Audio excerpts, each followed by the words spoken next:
Finding a winner across the 100 books that have been submitted as part of the award has certainly not been easy. Yet in the end, the panel was unanimous in its final decision.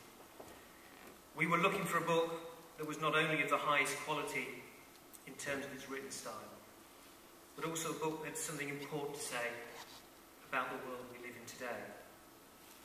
A world of economic and social cataclysm, when the tectonic plates of history suddenly shift. A book that in some way explored the human condition in unprecedented times. It gives me great pleasure to announce that the winner of the Wales Book of the Year Award for 2012 is Patrick McGuinness.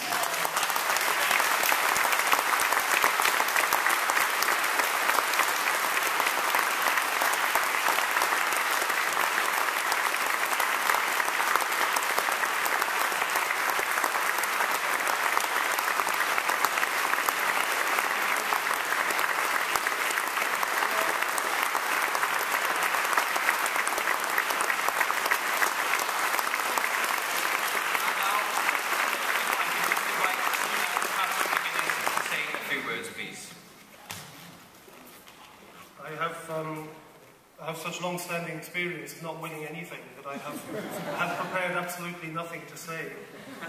If I was to give a very long speech thanking people, I'd probably thank the person who made all this possible, and that would be Nicolae Ceausescu, the leader of Romania between about 1968 and 1989. I'm not going to thank him, but I do owe him a lot. I owe him, I suppose, an experience that was so formative that I still don't know what it formed me for. Not living in Wales, which has been very different and very happy.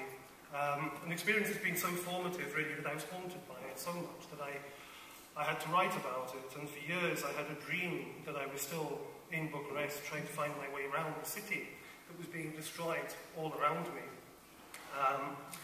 And when this book came out from a very enterprising publisher called Seren, and the dream went away, and I suppose I'm waiting for a new haunting to come and take its place in my tortured unconscious. But I would like to say one thing about living in Wales, as I have done since I moved here 10 years ago. It's an extraordinarily stimulating place despite all its tensions, and it's a very welcoming place. It's a good place to think and to write. So as well as all the individuals who know who they are that I would like to thank, I would also like to express my gratitude for the time I've spent here and the time I'll go on spending here. Thank you.